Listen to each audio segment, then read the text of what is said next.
Be advised, mature content ahead. This podcast is brought to you ad-free thanks to the Legion of Demons at patreon.com/NOTLP. If you like what you hear, there's much more at patreon.com/NOTLP. Join the Legion. That's patreon.com/NOTLP. And now the show. How do you do? Just a word of friendly warning. I think it will thrill you. It may shock you. It might even horrify you. So if any of you feel that you do not care to subject your nerves to such a strain, now is your chance to, well, we've warned you.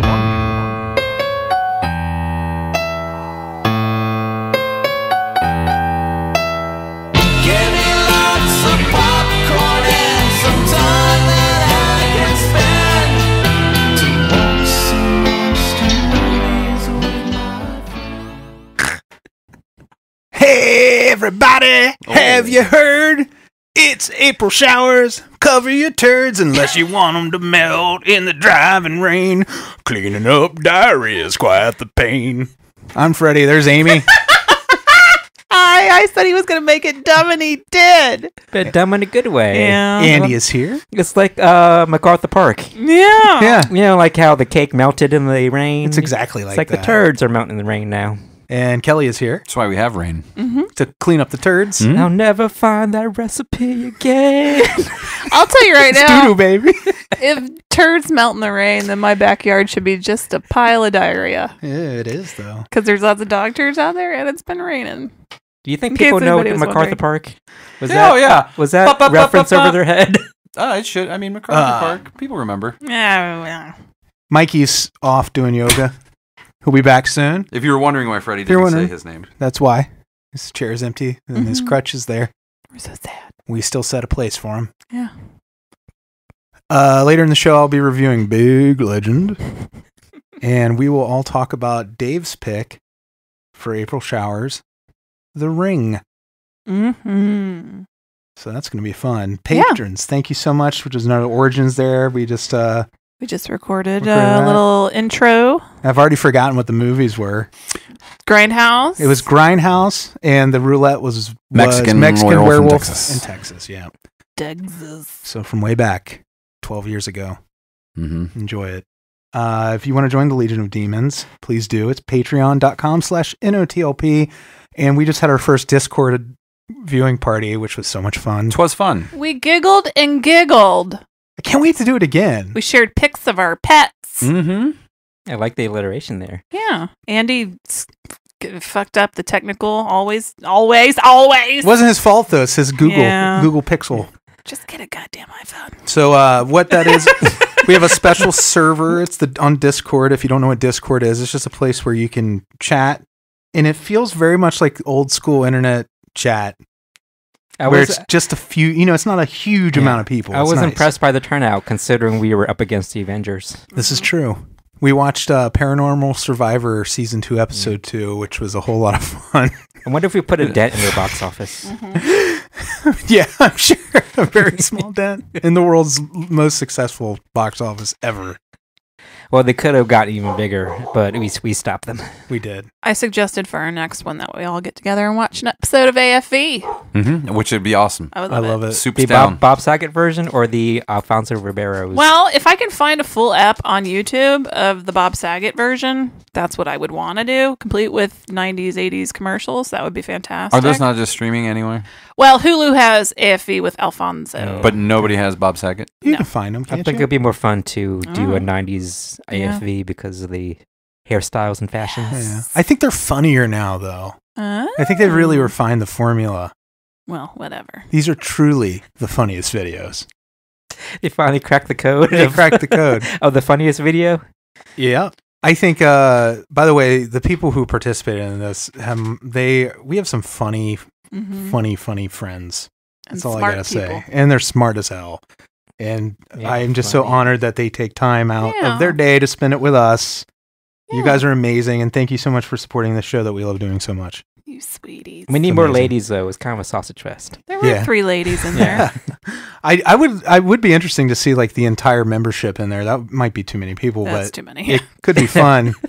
That'd just be like a cacophony, like a screeching. But you could also chat and you can type in the chat. So we're doing that once a month, is that right? Yeah, the plan's to do it once a month, the Thursday before each feedback recording, which we did it early this time, but hopefully that will work out. I could see us doing it. I mean, there's nothing stopping you from getting in there whenever you want if you're a patron and starting up something really fun at any time of the day. Just see who's available. Discord's always on.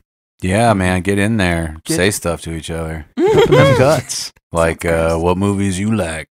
And somebody else be like, I like movies with lawyers. And they'll be like, oh, me too.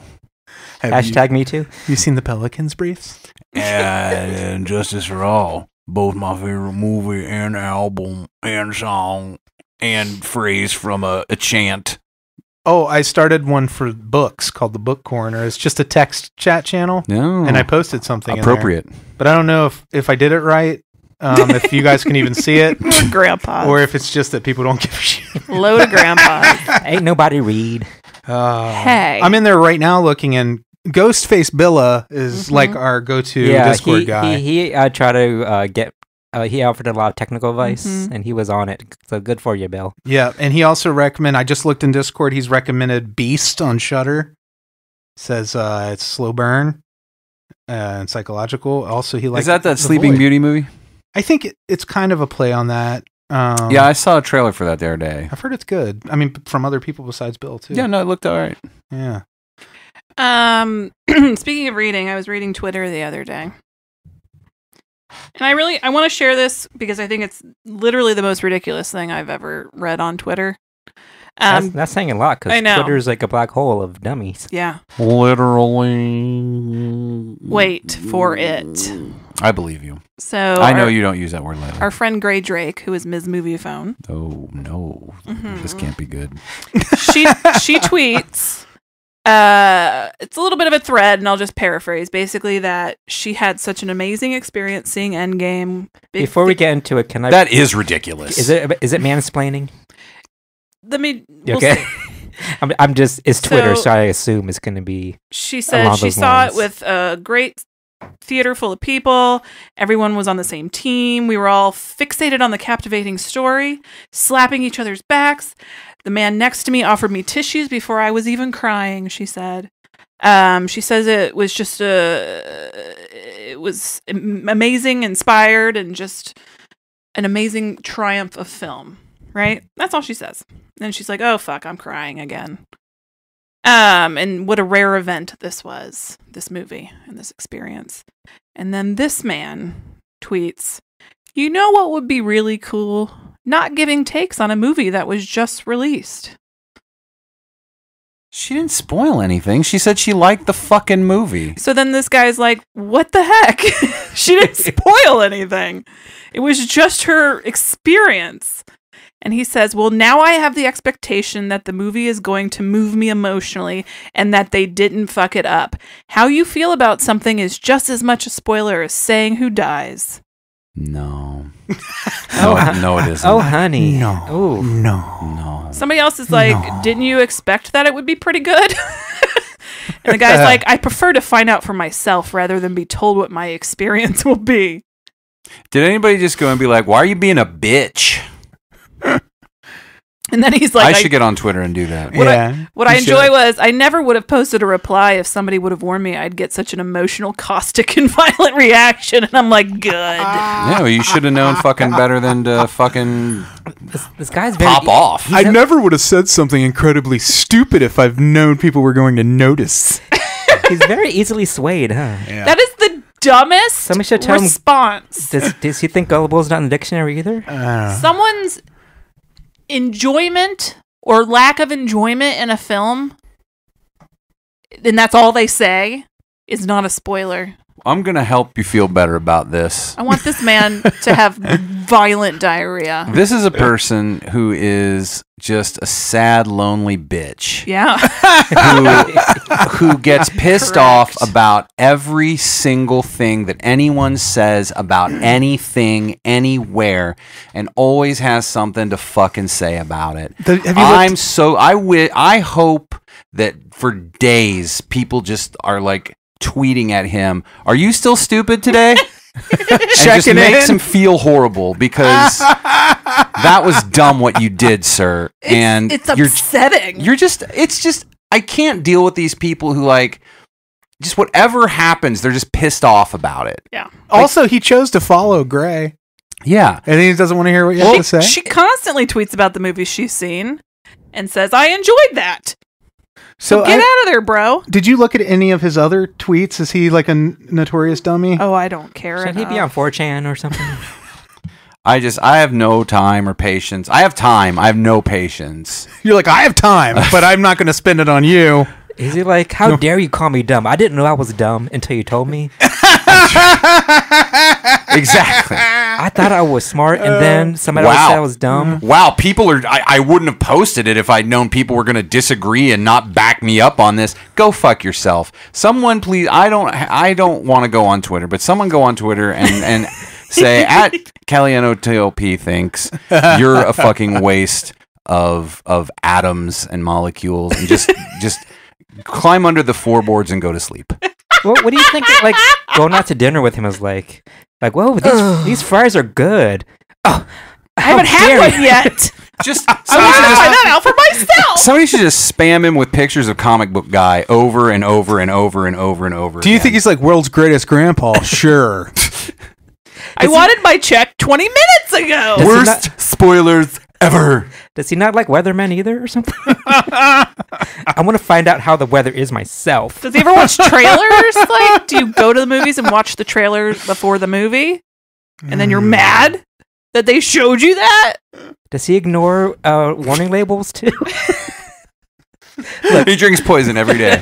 On my way to work or anywhere, I never ask for directions. I just drive. I want to discover for myself how to get there. How dare you tell me to buckle my seatbelt? I didn't know I would die in a car accident. I want to find out myself. I have just never heard a dumber... No, you're right. That was literally response. The dumbest thing. Listeners, if you want us to rip on you like that, just say something dumb on Twitter and at us. Yeah, at me. I'm we'll fucking tear into you. NOTLP. We still do that sometimes. Yeah. If you say something real dumb. See, I got a little testy about spoilers today because I've got a little testy too. No, you don't. Spoiler.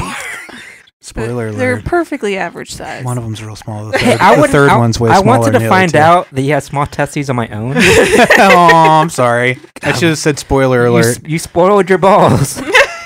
My balls came pre-spoiled. Oh, these balls are spoiled. Someone returned them to Kroger. They're like pickled eggs. Oh. Like, okay, so I understand that I can't complain if I'm on the internet and I see a spoiler for something, and I'm not really complaining, but I'm more asking this question in a complaining voice. Okay? That's just your voice, baby. Oh.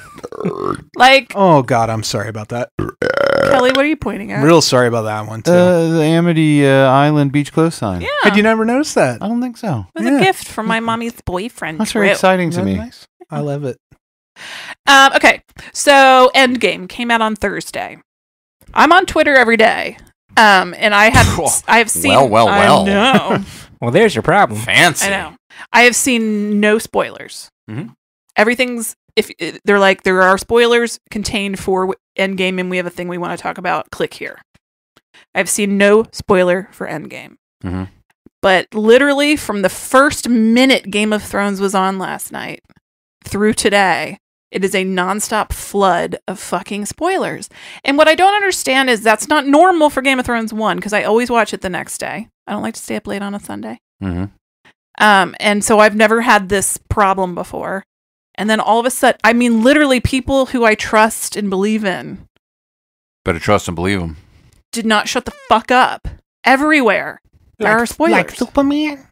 What is that? I don't know. Call them out. Hasn't even been 24 hours yet. He's Spider-Man in minutes now? Well, I'll tell you. He did.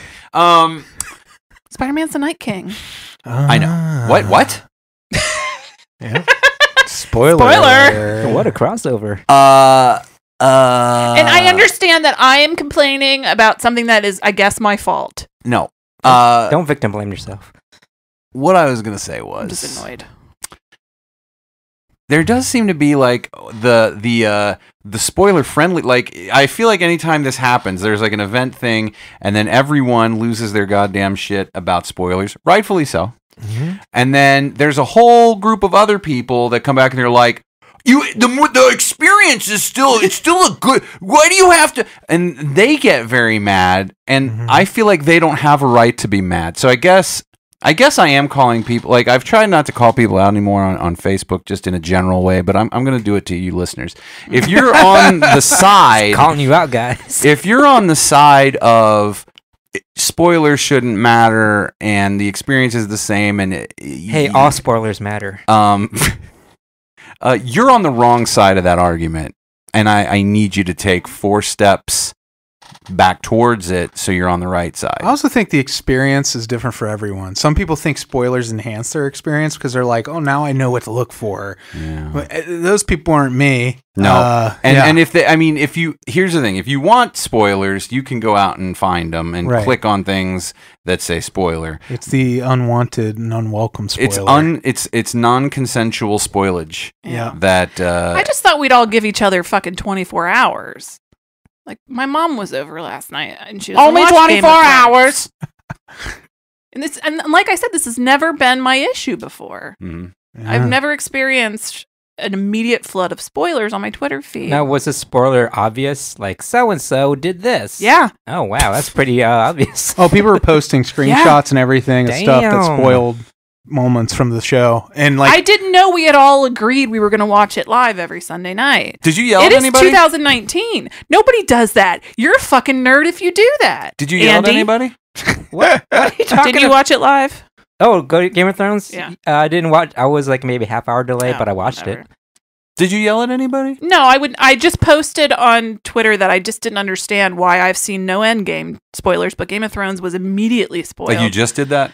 Today. And I was like, what makes one more sacred? Like, I don't understand. Has anyone responded to you? Some people have liked it, and somebody else kind of commented, yeah, like, why are these people being jerks? But none of the spoilers have responded. No, nobody said anything like, well, you shouldn't have been on the internet, which I kind of understand. That's like, I would love to tell you if somebody replied to that, but you're going to have to read Twitter to find out. Spoiler alert. I don't want to flavor your experience. I don't know, man. You guys are getting me all worked up. I live by the hate rule. Twitter. I do too. Like, I almost want to give somebody a week. Okay? 24 hours at the very least for some something people that just yell aired. at you for spoiling The Devil's Rain. Yeah? Did somebody say that? No, I'm just saying there's some people who are like, I've never seen Apocalypse Now. I didn't know how it ended. And the thing is, I'll try to respect that. What, a fucking house fell on the witch? I mean, as far as like shit like that, I'll talk about it open. But if I'm like, have you seen that movie? If it's a one-on-one, and if they're like, no, I haven't, then I won't. You know what I mean? Mm-hmm. Even if it's like a fucking 1,000 years old and everyone's seemingly seen it. Yeah. Jesus, you guys. Don't spoil Amy's shows. Thank you. I'm working on Star Trek The Next Generation. I'm parceling out the last few eps. Don't spoil it for me. And if you want to argue with me about this... Is that a big discussion point on Twitter? I'm also working on Taxi. Don't spoil it for me. Oh my gosh. Andy Kaufman is trending? vodka. Oh. Is Taxi Andy's trending? Tony, what was his other character? Tony Montana? Clifton. Or Tony No, Clifton. that's Scarface. That's Scarface. Yeah. He hasn't turned up yet, so I did just spoil something for Amy. I know there are people saying, well, Amy, you shouldn't have been on the internet. Who is saying that? There are people who are saying that, and I'm not disagreeing with you, and I should learn to use the mute feature on Twitter, but I haven't really, unless I'm muting just straight up people. I haven't learned how to do phrases and stuff. I'll figure it out one of these days. It has never been a problem for me. 24 hours has always been fine. I need you to forward me those people. All right. Because in the mail, put them in actual envelopes, lick them. Oh, he's going all Liam Neeson on you. I have not been this worked up. I just thought I had curated a healthy Twitter feed. You should be allowed to go on the internet That's what they're telling you is wrong. Yeah. You shouldn't go on the internet. You shouldn't fucking go on the internet and tell people not to go on the internet and spoil everything. God damn you. Yeah. God damn you straight to a watery grave. How dare you? I'm gonna spoil Endgame. You ready? Fucking Captain America is in it. Eat shit. Yeah. He eats shit. That's the spoiler. He eats shit in the You gave away the shit eating scene. I think we should move on because that was pretty big. You know what moment. else happens in the movie? Peter Parker Stuff. sucks his own dick. Don't tell me not to get on the internet or I'll get spoiled. Shut your fucking spoiling mouth. How hard is that? How fucking hard is it to shut your goddamn mouth? Maybe you don't have people in your life you can talk to about it, but it's like, I'm sorry. Tough shit. Don't talk to the world about it. Shut up. How hard is it to get a few fucking pictures of Spider-Man? Sorry, Mr. Jameson. I don't know. I'm normally not a big person I'm not a big person. I'm not a big person. I'm a little girl. But I normally don't give a shit about spoilers. It usually doesn't bother me. I definitely did not want to be spoiled about Endgame. And I got myself to the theater, Friday, so it had been out for a day. But I thought people would be cool. We all knew, just be cool. And everybody's been cool about the movie, but not the show. Yeah, I don't understand. And I'm gonna fucking no one on my social media does that. Thank God. I can tell you, I would flip my goddamn shit if they did. Yeah. Even if I didn't care. Yeah. But I had Infinity War spoiled for me twice by the same person. It was probably me. No. Was it your neighbor? I think it was me. It was your neighbor. And like a good neighbor, Spider-Man's dead. If you're listening, buddy, I'm not picking on you. I just see, and Infinity War came out last year. You did I feel spoil it. okay for saying you're allowed to spoil. I love that story though. So, were you surprised by the spoiler? Were you like, yeah, I did not see that coming. But I'm not. I tried. The minute my eyeballs saw what they saw, they slid away. So I don't know what I really. Ooh, right off your face, huh? And like I said, it was multiple things. I don't know. CNN even had a thing. God damn it! Shut up, CNN. Anyway, we'll move on. Freddie, you had a story. Yeah, my story's gonna sound boring now. After dinner, I decided to come home alone because I like to be alone. After dinner on Saturday night, because I went and saw Patton Oswalt with my friend Kelley. Oh yeah, great show. Thank you. And my new Insta buddy Cole. Oh, that's right. Yeah, we had a great time, him and I. Yeah, you guys were chatting it up. Yeah. Anyway, kept him out of my hair. You know. I got your nose with Cole. We were joking because he's too old for all that stuff. So yeah. We played baby games at dinner. Oh, nice. Mm-hmm. I bet he loved that. All that. Patty cake? Patty cake. Peekaboo. Got your nose. 10 little piggies. He has 11. Throw up in the air. Yeah, I threw him in the air. Finished his macaroni. Yeah.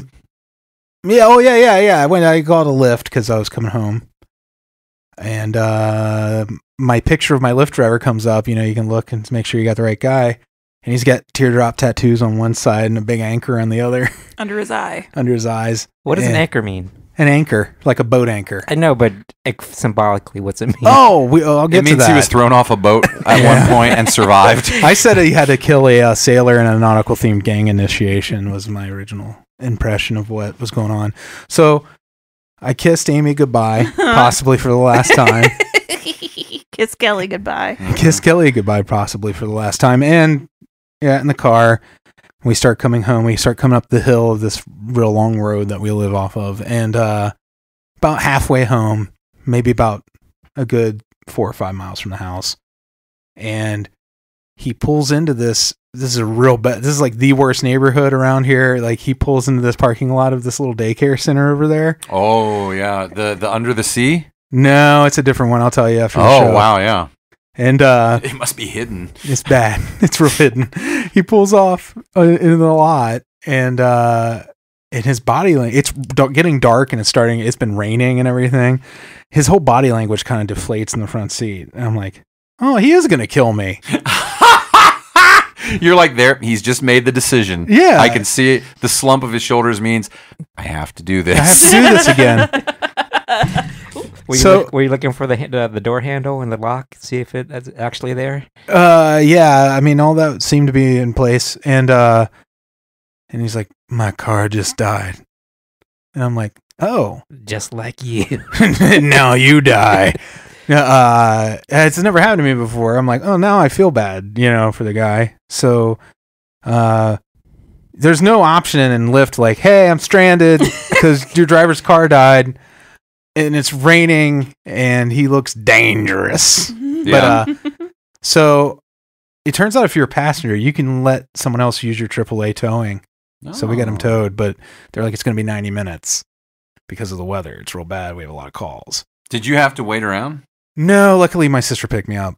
No, but oh yeah, I was supposed to wait. You mean to prove? Yeah, but I was like, hey, look, I just want to help this guy out. If you can do it, I'd rather not just leave him here with no way of getting his car anywhere. And they were cool. Good. So AAA, I recommend. Nice. So I made it home. But I'm a member. Yeah. Yeah. It has its privileges. They help me out. Yeah, I love it. Is this a commercial? Mm-hmm. AAA is awesome.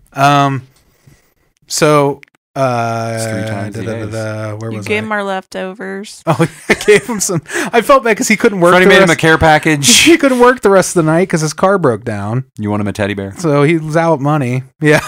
And then we started dating, and that's our meet cute. So we chit chatted for a while in the rain. Were you like, so tell us about the anchor. what's that about? Yeah, I did. I said, so what's the anchor for? And he says it stands for resilience. Oh, and I was like, that's appropriate in this situation. I'm not sure. You, good for you. I'm not sure I would have. Asked. Yeah. Yeah. We had nothing else to do. No, I get you. I still probably wouldn't So have. like, what's the knife for? So did he actually take your leftovers? Yeah, I left him for him. I mean, I said, I'm not going to eat these. Yeah. Do you want them? They were roasted shallot mashed potatoes. But I couldn't taste any shallots in those things. Right. I think they screwed us. That's a trusting individual. Yeah. You know what? That restaurant was only okay for me. Yeah, me too. Yeah, it was way overpriced for what we got. We should have just gone to the precinct. We'll go to precinct next time. Or Ruby's across the street. We went to the Prime Cincinnati. If you're in Cincinnati, don't go there. Don't go there. Don't go there, Andy. Have you been there? I never even heard of it. There's a good reason. It's okay. The service was fantastic, but the food is way overpriced and not. I paid worth like $100 for my steak, and it wasn't even one of the better steaks I've had. Yeah, this is like this kind of place you go once a year, and it's not that good. No, we should have gone to Soto. Mm-hmm. Oh yeah, that's what our therapist. We didn't know. Go to Soto. Mario Soto. Anyway, he was a pitcher for the Reds. Freddie lived. I did. Freddie's here. He's made alive. A friend. Starting a hardcore band together. And he got a refund. He almost didn't want to ask for a refund because I was worried he wouldn't get paid for the ride. I don't know. Do they take that from the driver when their car breaks down? Because that's shitty. I mean, the whole employment situation with Lyft and Uber and all the gig economy isn't great. No, but Lyft's better than Uber. I disagree. Oh, really? Well, we can get into this on our Lyft v Uber episode. I think we need to go back to the therapist. Yeah. Anyway. You want to go to the therapist with us, guys? Only if we're taking an Uber. Yeah. All right. Anything else before we move on? My goodness. No. That sounded like you were building to something.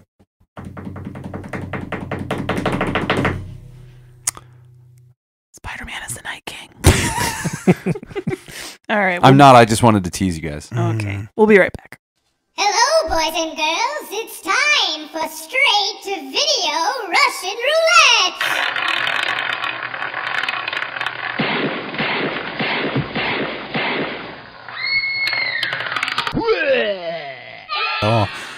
We're back. Muscles. We just had a very long conversation about steak, and then Freddie passed gas. Yes. This entire studio smells like shit now because of my to die for muscles. All right, hurry up. You sound like Miss Schnurr from Bob's Burgers. I'm gonna kill you. Oh, you kids.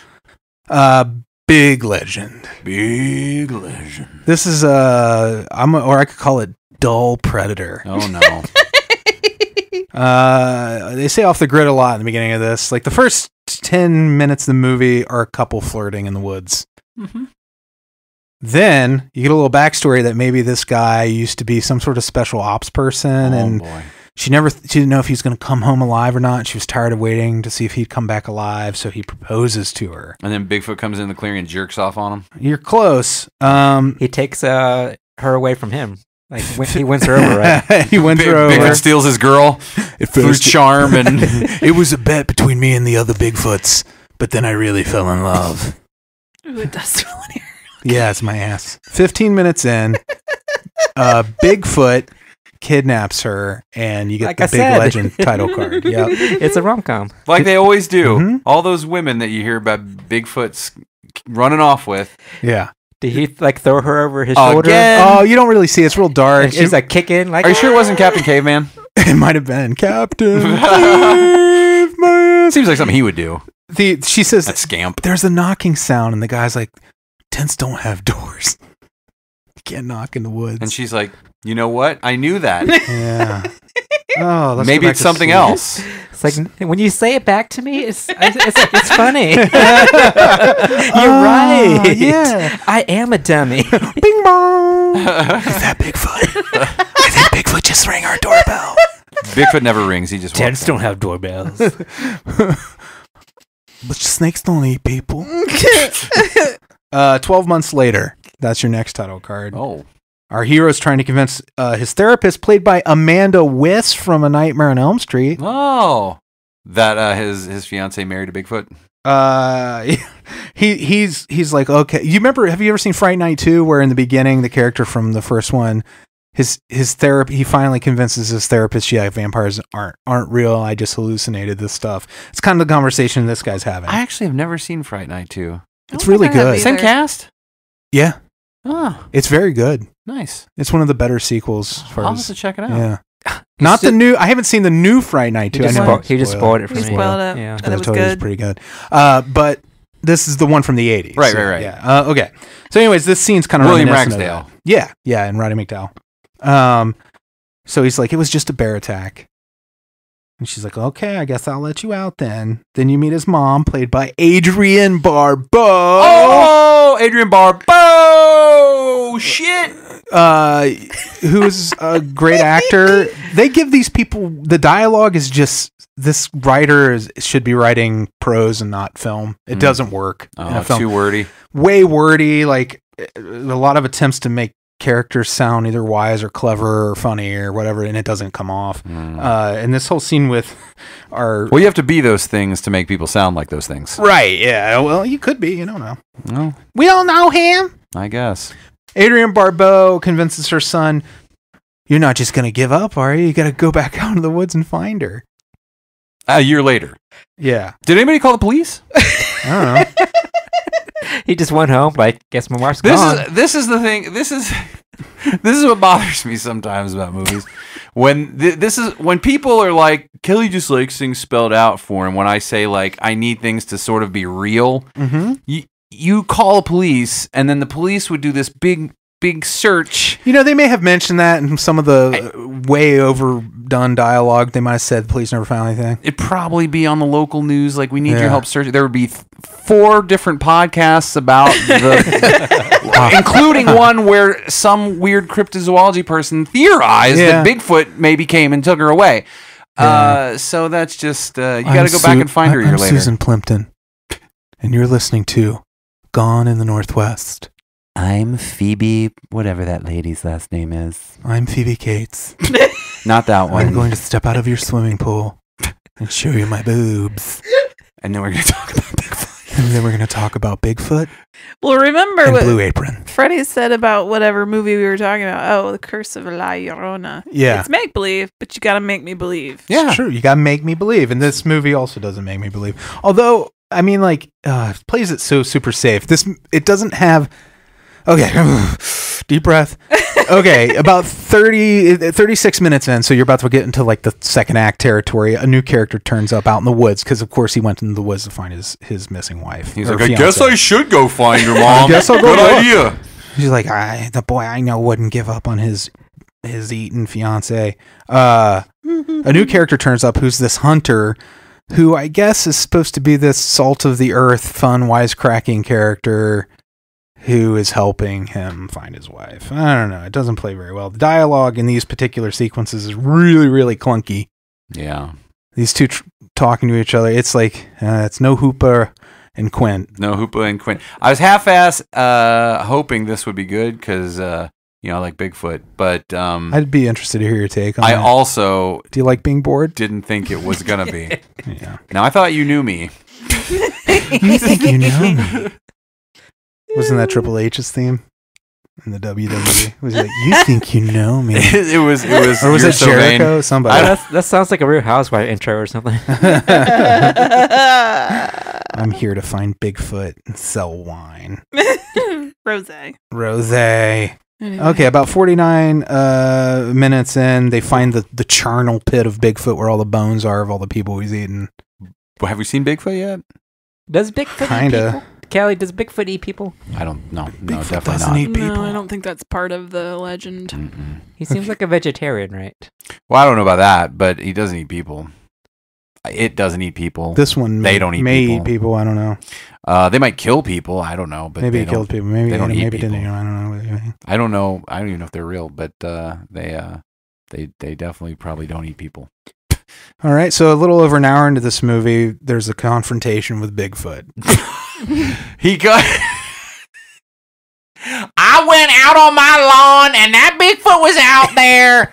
He just letting his dog shit all over my lawn, and then I went out there and I tried to be polite, and then the neighbors called the police on us, and we were cited for some kind of confrontation. Normally, I hate confrontation, but I wasn't going to take that Bigfoot's dog shit anymore. Neighbors called a cop. So there's a propane tank in the scene. I don't remember why. Hank Hill was there. Yeah. And of course, the hero He just walked in and set it down and walked back out. He shoots the propane tank, and like then- Jaws. Yeah, but then he says, "Burn, you son of a bitch," and shoots it again and explodes Bigfoot. I hate this. Before you said that part, Yeah, I was just like, I probably don't need to watch this. yeah, it's terrible. Now I'm actively angry Yeah, that someone was like, you know what people are gonna love? I'm gonna rip off Jaws. and not. It was almost. It's terrible. I'm It's a gonna rip terrible off movie. Jaws, and people are gonna love it. They're not gonna think it's corny at all. They're not gonna think it's stupid. They are gonna be like, yes, I love Jaws, and I love I love Jaws, and I love Bigfoot, and I hate this. Yeah, well, as you should, because you love those other things. Yeah. Okay, about an hour 24 in, Oh gosh. our hero That should not have gone that far. he wakes up in the hospital, and there's this nurse, and then there's Lance Henriksen. He's in Sitting so in many his room. Bigfoot movies. He needs money. I think he just That buys cigarettes. yeah. He's in everything. He's been, They just trot Lance. he's So been now- in other Bigfoot movies? Well, yeah, he was in this movie. He's the Night King. He's in this movie. He's I think it's Spider-Man? called Snow Creature. He might have actually been in two Yeah. Yeti movies. He's been in at least one. Yeah. He may have been in two, and they might be almost identical movies, or they might just be the same movie. But I can't remember now. But I just feel like they trot him out like whenever they need some kind of star. He's like, if you give me 2 coins, I'll be in your movie for 30 seconds. And he always wears the same black t-shirt, blue denim shirt. You said this before. Yes. He was in a suit in this. Oh, no. Because it's important he's in a suit because he and the nurse that are taking care of our hero, Jack Laird is his name, by the way. Are getting it on. He says, "We're part of a team, Mr. Laird." That's not good Lance Henriksen, but that's what he says. That was Is he that Nick was Fury? that was Yes, character? they tried to do an Avengers Nick Fury thing with it, and then it cuts to the credits and says Jack Laird will return Oh, no. in the Monster Chronicles. Mr. Zero Charisma will be back in a whole nother monster movie. okay. To bore you to death. All right, now I understand what happened. Can I explain what happened? This is the movie version. There are so many shitty, and listen, I'm sorry. You guys are going to be like, you don't have to be mean that way. There are so many shitty authors on Kindle, and they all want to do a monster series. They all are doing Monster Hunter things. There are so man, So and it's all this thing where they want it to be like this. Stop. And this person was like, I don't want to write a book. I want to make a movie. And I don't want to write a movie. I want to write a setup for another movie that I'll probably never make. Kelley, can you just say that again? Book. I don't want a book. I don't want no book. I want a book. I just, Christ Jesus. This just... Christ Jesus. This has really fucking continued my... you guys just lit me up tonight. I'm just lit up. I will tell you, I'm lit up like a bandersnatch. The problem with this movie was the dialogue and the story. And the movie. And the characters and the cliched setups. But it was like... the directing and the... It looked like music. a movie, Kelley, and it had a 3-act structure. Yeah. Okay. Well, at least you could say that. There you go. Yeah. Did they show Bigfoot? Kinda. What's he look like? Is he a good Bigfoot? It looks like the Patterson-Gimlin tape Bigfoot. Oh.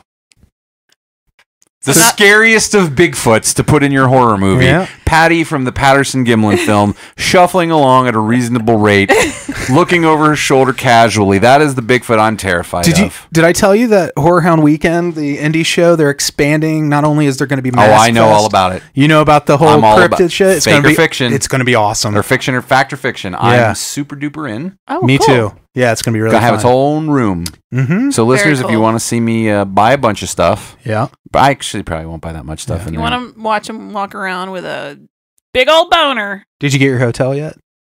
Yes, we're in the Westin. Nice. Is that where we are, Amy? I can't Yes. remember. Yeah. Horror Hound Weekend. It's in September. HorrorHoundWeekend.com.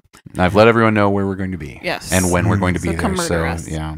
Freddie, you don't recommend this? Nah.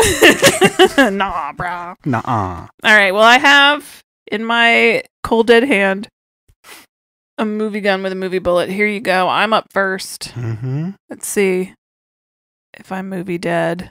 And I am. Wow, that was fast. You know, sometimes life just goes right by like that. Life is like a box of chocolate. Okay. Here's the movie I've chosen for myself. It's on Amazon Prime. It's called The Snarling. I'm sorry, what?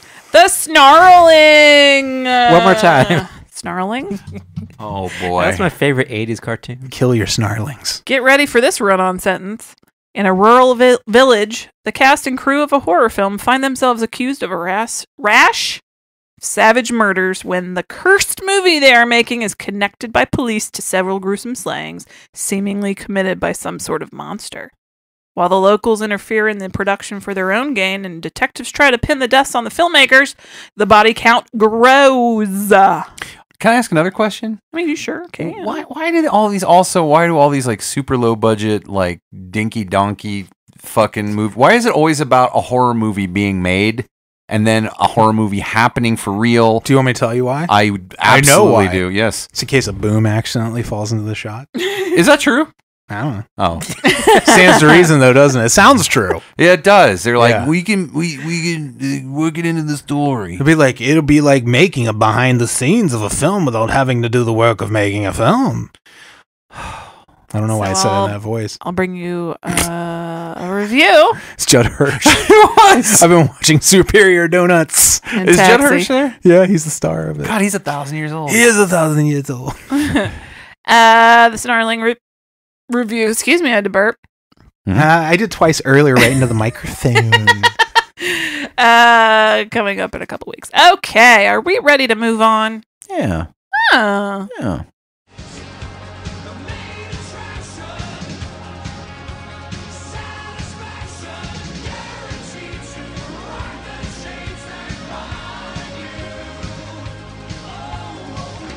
This week's main attraction is from 2002, The Ring, a reimagining of the Japanese Ringu film based on the novel. Are we having a conference? Like, are we having some clients in? What are you talking about? But this water bottle There was is just sitting here an open unopened. water bottle. Oh. I just every time I see it, like it just If there was a little pad sitting next to it with like a Marriott pen, then you'd be at a Yeah, we conference. should. Be like, please help yourselves. The Ring, The original novel by Koji Suzuki, which I read, which I wasn't very great. is it was okay. It had a Yeah. vastly different storyline for the Samara character. like vastly different. Hey, Amy, did you know that not all videotapes are cursed, but some are? You ever smell mothballs, Amy? Yes. How'd you get their little legs apart? I Freddy! like listeners. I'm not laughing uproariously because that wasn't funny. I've heard this one He earlier. just told it, and it 2 minutes ago. It did crack our shit up. So it's not that The second joke, not the first. You're laughing right now and wondering why we're not just like losing our minds is because we already did. Did you tell the mothball joke to cover up the Samara one? To cover up the smell of a fart. I like the Samara one. You know, I don't know anything about the source material.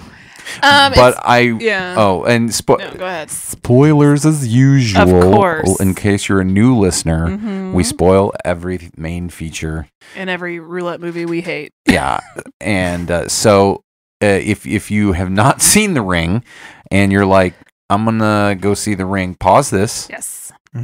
Here. Yeah. Anyway, I love.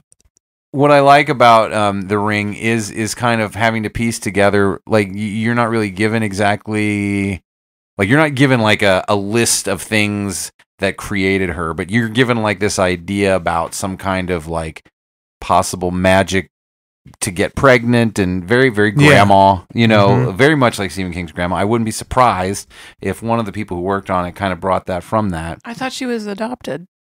Yeah, but then don't you remember they find the certificate of live birth? Do you remember that? I just watched this Saturday. When they break into the the records, was there a certificate of live birth? Yeah, they find her birth certificate. Oh, I don't remember. I don't think it was the mothers though, the one that adopted her. No? Ooh, now we should just stop and rewatch the whole film. And because come back. the way I always took it, and maybe you're right, but there was like a thing about they were saying she was never supposed to get pregnant, and then they go My off. wife was never supposed to have a child. Yeah. And then they go off, and then she comes back. Did she come back pregnant, or did she come back just with the kid? Yeah, I thought that was her. They found the birth certificate, but I think that was her birth mother's, right? I don't know, but anyway, hints and allegations. I love the setup. Yes. The first act of this movie is so damn spooky, and I think it holds up super well. If you remember, like, seeing it in the theater for the first time, and that scene with Amber Tamblin's face falling off. Yeah. That scene reminded me a lot of Hereditary. Yeah. That scene, you know what I'm talking about. Yes. You know. Yes. It's just the setup was very similar, where they just tell the story of what happened and they cut to it. Yeah, you're so shocked by it that you're like. Yeah, what's so great about that too, I think, is because when they do that, when the director's like, "Hey, I'm going to protect you from this horrible thing that happened. I'm only going to tell it to you," and they're like, "Nope, just kidding. Yeah. You're going to see it too." And you're like, "Ah, fuck." But you're not prepared to actually what you actually see because it's a lot worse than what you thought it was going to be. It's like it's like a fun trick because it's like you said, you think they're going to spare you the worst, and then they're like, "Just kidding." Right. And you don't have it's also what makes it an extra effective jump. Yep. Type of scare is you're not building even tension to the point where you would for any other type of jump scare where you're going to build all this tension and then you're going to release with this moment, shocking moment. These is a jump scare, but it's not like a cheap jump scare like you see in more current horror movies. Also, it easily could have been her coming up the stairs and finding her daughter, and that would have been less effective. It's not like what they do now where there's like cues. Sound cues like bam, right? And they show the scary thing. They just show you the scary thing, and that's it. They don't need to like build it up to it. What I think is great about that too is like, while this is clearly an American movie and it's, Gore Verbinski has a very American style, I think there are a lot of nods to sort of the source films where that's kind of a J-horror thing, is to just do things quietly and show things. Yeah. I felt like that scene particularly was very much reminiscent of, Yeah, but she's like surrounded by all these friends and family telling. It feels like a safe environment too, right? Not that part of the scene. I mean, when they actually show Amber Tamblyn. Yeah, that's same scene. Yeah. So like, what I mean is like the mother is at the funeral, the after funeral party, remembrance, whatever you want to call it. And it feels like we have moved on. Right. Beyond the initial sequence of scares, and we're getting into the mystery solving portion, and it feels it's a very safe kind of expository scene. It's not like the kind of scene where you are building to a scare and then they're just having I found her, boom, you're back in the worst part of the opening sequence. But I just love how horrific it is, because it shows you what the stakes are, and what's going to happen to you if you don't find the solution to what's going to happen to your you. problem. Yeah. Obviously I think everybody's seen this movie and knows the legend, but if not, it's the tape. It's cursed tape. You watch it, the phone rings, you hear someone say 7 days and you die. And something I never knew was that some people interpret the title as the ringing of a telephone. Oh, nope. It's the ring of the well. That's here's the thing. What's funny actually about that is I think it's kind of one of those clever things where it all it ties into a number of things. Yeah. Like the author of the novel says it stands for the cyclic nature of having to show the tape to other people to survive. Mm-hmm. In the film, the visual ring, the actual circle, and then they make it about the well. Right. So then that's part of it. And then the ringing of the telephone. I never thought of the ringing of the telephone. I hadn't until you just said that. I did not see this at the theater. I saw this in my bedroom alone. How did it go? That was great. Were you scared? It's really spooky. Yeah, it's a scary ass movie. If you're not like in your living room at night and all the lights are off, but you had to run get something in the kitchen and you have to go back to bed. Yeah. And if you don't pause for a minute and like stare at the TV with fear and horror in your heart, then you're just not alive, man. It's super spooky. I love this movie. And I back to the again, obviously I don't know the source material, but the idea of what her, I don't want to say powers, but her thing of transferring whatever's in her head onto film and thing, that's awesome. It's kind of unique. Yeah. Yeah. Do you also notice did you feel that we've seen so many J-horror imitations and even bad J-horror itself in the interim since this movie came out, that I thought we were going to revisit this and I was going to be like, I can't believe I thought this was scary. That it would be diluted in some way? I thought it would be diluted, but it is still super effective, which shocked the hell out of me because I worry that 17 years ago. Like a dumb teenager will watch it now and be like, duh, it was fucking scary. Well, I think part of it that I sent you guys a link to this artist that they based a lot of the look of the film from, is Andrew Wyeth. Oh yeah. His paintings really they're not horror paintings, but they are, especially when you look at them through the lens of, if you imagine them being in the world of this movie, right? They're all very unsettling in a way. They feel like moments from the tape, right?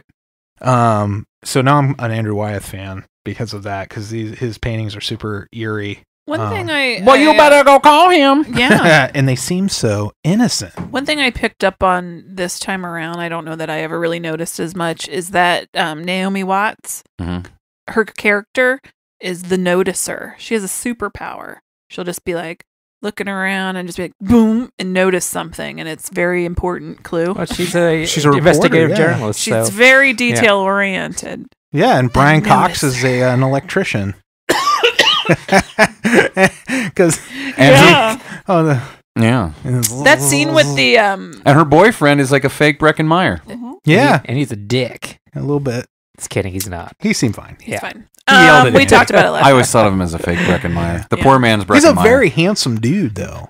He's better looking than Breckin Meyer. I don't disagree. Think so? No. Really? Okay. We agree to disagree. Yeah.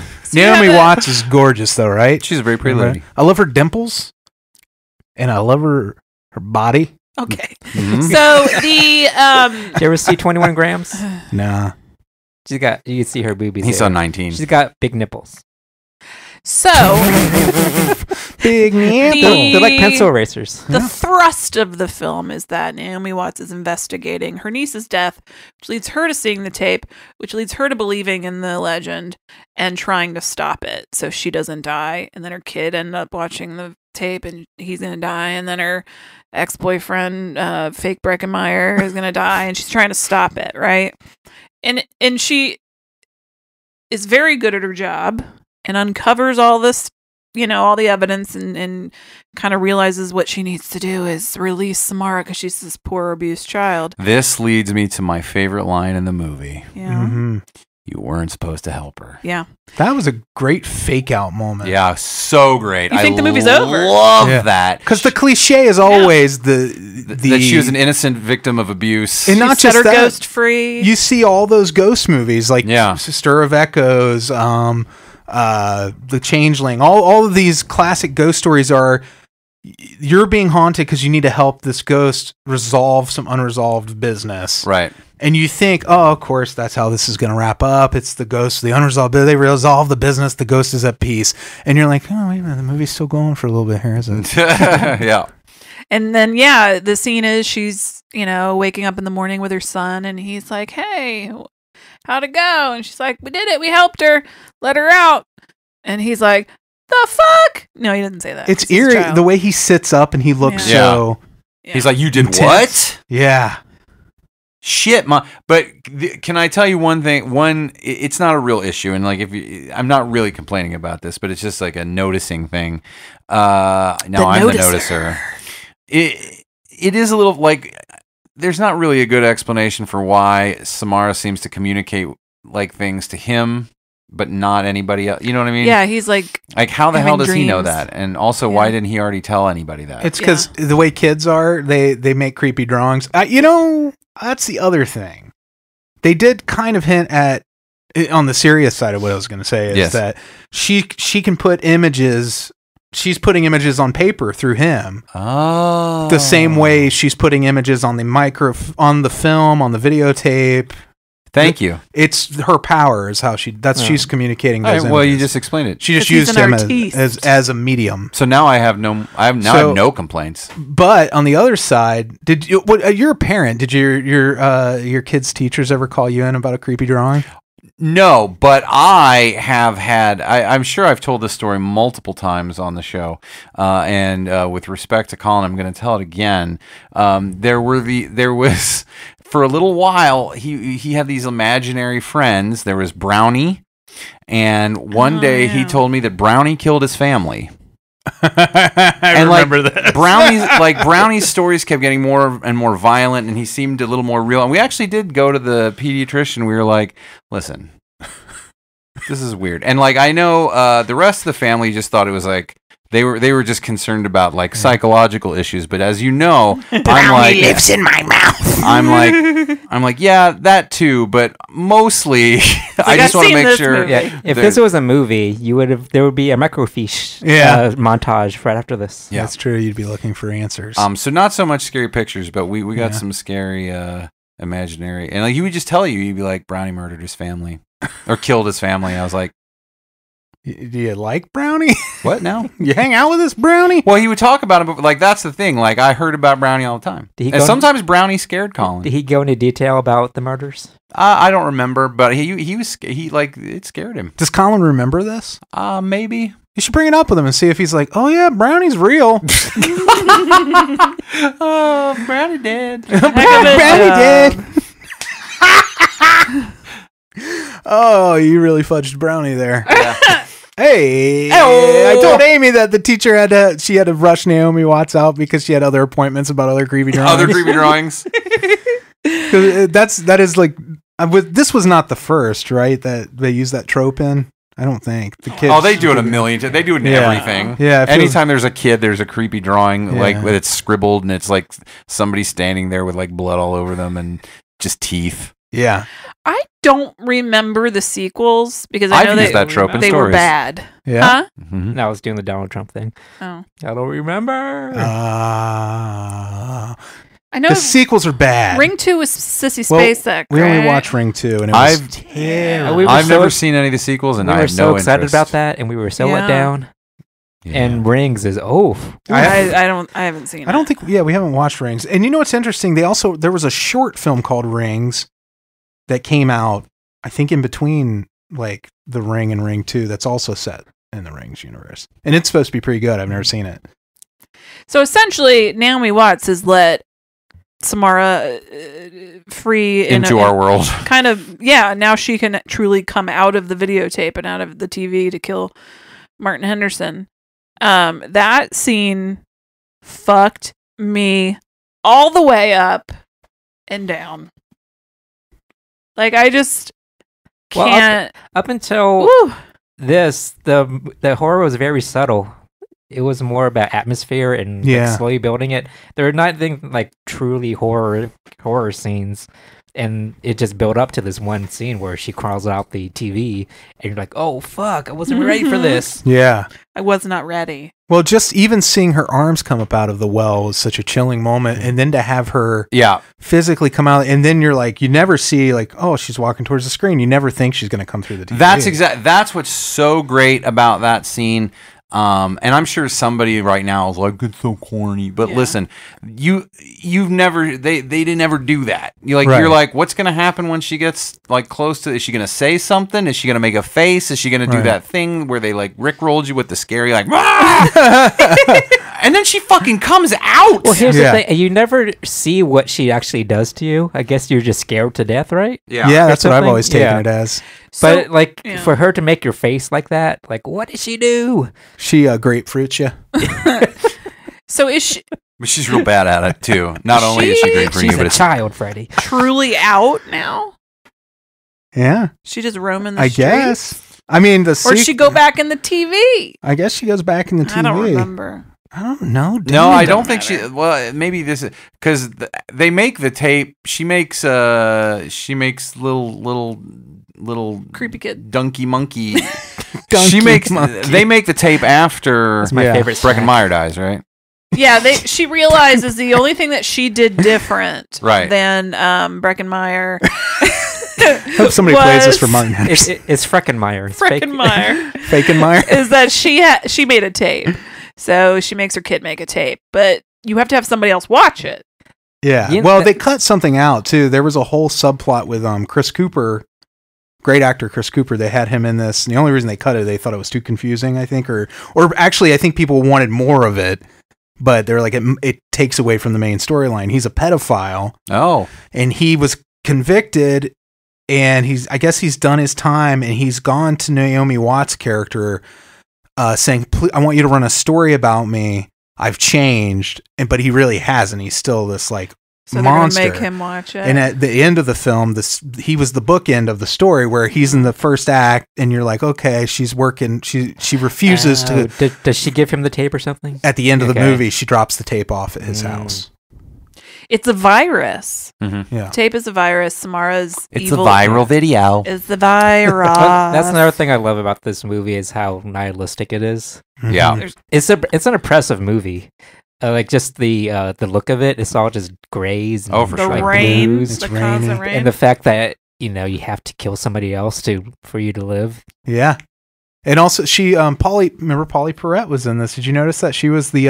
Was she the babysitter? She was the. No, wait. No, she was Martin Henderson's student or whatever that was coming back at the end. And she finds his body, right? Right. Yeah. At the end. And I was like, oh, that's Polly Perrette. And also, who else was in the beginning? Who's Polly Perrette? She was on NCIS. With Mark Harmon. She's famous for her blunt bangs and her combat boots. The goth girl. Yeah. Okay, I got you. And Adam Brody was Adam Brody, that was for a hot another second. one. Like I said, Chris Cooper, but he was cut. But it's just Rachel Bella who plays, or not Rachel Bella, that's Becca, but the girl who plays Samara. Davy Chase? Lilo. Yeah. She was Lilo in Lilo and Stitch. Oh, nice. Yeah, cool. Isn't that neat? This movie was quite the cultural sensation. Lilo was kind of dark too. A little bit. So there you go. There you go. And it definitely spawned a lot of American remakes of Japanese horror stories. The best of which I think was the first Grudge. I think these two good. I think these two were like the good ones. Yeah. And then I think after that it got real watered down, including Dark Water. Yeah. Yeah. Jennifer Connelly was actually up for this part. Oh, really? And I bet you that's why she did Dark Waters, probably after seeing how successful this was. Gotta get that money. And then Dark Water didn't do so well. A wet Japanese movie. Yeah. I want to do one of those wet Japanese movies. What I really want to do, I'm an actor, but I'd really love to direct or do one of those wet Japanese movies. I know you hear it all the time from actors that they want to do a wet Japanese movie. I know it's a cliche at this point. Does it rain a lot in Japan? I think maybe certain parts. It's tropical. Yeah. It rains for sure. They have one. I don't know if they didn't keep this in the movie, but it was in the trailer. But it was that one quote. Everyone. I love that. Yeah, but it wouldn't have played right in the movie. I know, but everyone will suffer. Yeah. But I like what they left in. It's ambiguous. If they had left it in the movie, I think the sequence is where she's watching the playback, the video of Samara being interviewed by the doctors. And he says, Samara, you don't want to hurt anybody. But I do. But I do. Yeah, I could reread as, but I do hurt people and I don't want to. Or it could be, I do want to. But if she says everyone will suffer, it's a little too on the nose. I just like that quote, like, everyone will suffer. Somebody turn on the light. But here's the funny thing about Samara. You feel sympathy for her, even though she's out there killing people. It's so dark when they find her bedroom, and like you're seeing it from this other perspective. Like you don't understand basically that she's evil, and you're just like, what did these people do to this little girl? And then even after you kind of get the idea that she's something more, you're still like, oh, they just didn't understand her, and they punished her for having this thing that's not her fault, and then it turns out she's a demon. Yeah. And also when like she's telling the story of what the 7 days mean. Yeah. Oh yeah, how long she'd lived in the well, and what the ring meant. Super dark. That's all she saw was that the sunlight peeking through the that big slab. Yeah, and the fact that she's there for 7 days and she sees the fingernails on the wall. Yeah. Oh, it's just you don't. It was remind me of like Silence of the Lambs. Yeah, where you saw the fingernails. You don't need to see what happened. Exactly. But it's like your mind takes you there, and it's just so fucked up. I love her bedroom. Oh, I'm sorry. Go ahead. You do know that she's killed the horses, though. You kind of intuit that before. Well, she drove them crazy. When you're still feeling sympathy for her, you understand that she's driven the horses crazy to kill themselves. And I love that scene with the horse getting free on the ferry. Yeah. I don't love it. I think it's terribly creepy. But yeah, it's a really effective moment when it goes under and all the people gather to see if it comes out the other side, but it gets chopped up in the propeller. Yeah. Gosh, the sequel when they went overboard on the horses. I don't remember anything. Too many horses. I blocked it out to save my brain. That was BoJack Horseman. Did you know that? That played the horse? Uncredited though. Yeah, it was uncredited. Oh, good for him. He's getting work. Yeah. Credited as Bobjack Horseman. Yeah, it was Bobjack Horseman. Mr. Brzezinski, you want me to do one now? Grind up. I can't do it. So the other thing is her bedroom, like that whole the ladder leading up to that loft in the barn. Yeah. And the whole setup, he's like, the TV was the babysitter for her thing. And then earlier they do the whole Rear Window reference where Naomi Watts is looking at all of these people in the building across from her, which is this gray, like monolithic looking apartment complex. Right. Every single one of them is watching TV. Nice touch, Gore. And good on you. You think people just call him Gore? Yeah, I'm sure they do. What's up, Gore? Go maybe. Go. And one of the characters in that scene is like in the cast in the wheelchair, like in Rear Window. Go verbs. I did not notice that. Isn't that neat? That's a neat thing. I love Gore Verbinski. He's one of my favorite They just probably directors. call him Gore Verbinski. Mm-hmm. Maybe they can call him Go Verb. Go Verb. I said that a second ago. They call him. Oh, did you say Go Verb? Yeah. They call him Go-Gurt. What do you know? He's so portable. So yes, The Ring, classic. Yeah, great pick, Dave. Other great Gore Verbinski movies. Treat Yourself. Rango. Great Fantastic. movie. Pirates, of course. Of course. I actually think The Lone Ranger was underrated. I know people shit all over that movie. We had fun with it. Remember we saw it at the you and drive-in? me saw it together. Yeah, it was fun. Aww. I haven't seen A Cure for Wellness yet. Oh yeah, me neither. But I really want to. I love Mouse Hunt. I think it's an awesome. You've said that many times. Yeah, it's another one of those movies that should be kind of a classic. Yeah, I think Holly likes Mouse Hunt. Yeah, Mouse Hunt's I've awesome. just never seen it. That was Nathan Lane. Yeah, it's really, really good. Really, I think everything he's done's been good to great. But he also, I thought he did Arlington Road. Maybe he just wrote it. Yes. That's a great song. on Arlington Road. I hate the Gin Blossoms. Mark Pellington directed Arlington I Road. kind of enjoy the Gin Blossoms. I hate them so much. I hated them at the time. You know what? It was the screenwriter, Aaron Kruger. Yes. He wrote Arlington Road. It wasn't Gore Verbinski that directed it, but that's another good one if you like The Ring. Aaron Kruger. He's like, Aaron. All right, so at the end of the show, like we always do, we say hi to our Beelzebubs. Always. We're going to say hi to Jeff. Hi, Jeff. 7 days, Jeff. Use them wisely. Jimmy B. Jimmy B, I hope the cheddar goblin brings you all the macaroni and cheese you can eat. Jeremy, Cassie, and Gamora. It's a shame what happened to Mandi. I watched Mandi last night for the first time. It's so good. Oh, I haven't seen it yet, but I want to. Amanda James. Amanda, Galactus eats planets. Gobble, gobble. Mandy. If I don't get my way, Mandi, I'm going to dance around my tiger t-shirt, my tidy whities, and I'm going to drink booze in my colorful bathroom. Ernest. Ernie. Won't you listen to my music? It's how I bring you my love. Tree and Alex. Is it weird that I'm doing Mandy stuff? Yeah, we haven't even talked. I don't know. So I'm going to switch gears back to Tree and Alex were never supposed to have baby. And then I'm going to electrocute myself in the bathtub. Okay. Brandon. Brandon, you're like a beautiful horse that fell off of a ferry and was ground up in its propeller. At least he's beautiful. Yeah. Beautiful steed. Hey, Bill. Bill. Hey, Bill. Bill, why don't you and I get together and look at some cursed videotapes? Blake. Like, Blake, we could watch the Garbage Pail Kids movie. I taped it off cable. Oops. That is cursed. It's totally cursed. Yeah. Mark, who joined us for our Discord event. We had fun. We had so much fun with you, Mark. Let's do it again. And also joined us for our Discord event, Alise. Yeah, I got to go pick her up some wings. Wangs. Wings and rings? Oh. Kelley. I tried to make the face. But Kelley did the dead ring face. You have to eat him within 7 days. What if there's just a chicken wing in your closet and we'll cut to that real fast? And there's just a chicken wing in the corner. Kelley's doing the ring face. Here, that's a good lens, Kelley. Let's do that. Right. Nobody hit him in the back of the head. Somebody say I'm the one who found her. I'm the one. Hold on, wait. Freddy, we're recording this audio. If you're a patron, you can see the lens of Kelley. Are you going to say it? We're the one who found her. Yeah, that's exactly it, It's Kelley. more adorable than horrific. To see the lens. I can't quite. No, because Kelley's eyes are crossed, and he's doing like a Frankenstein arms. All right.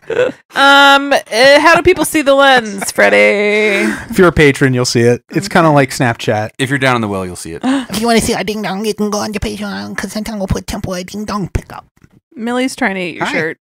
All right, everybody, listeners. I hope you had fun with us. We had fun. We'll see you next time. Okay. Bye, you guys. This was great. Bye. Bye. Frankenstein was wondering if he should go to bed when his old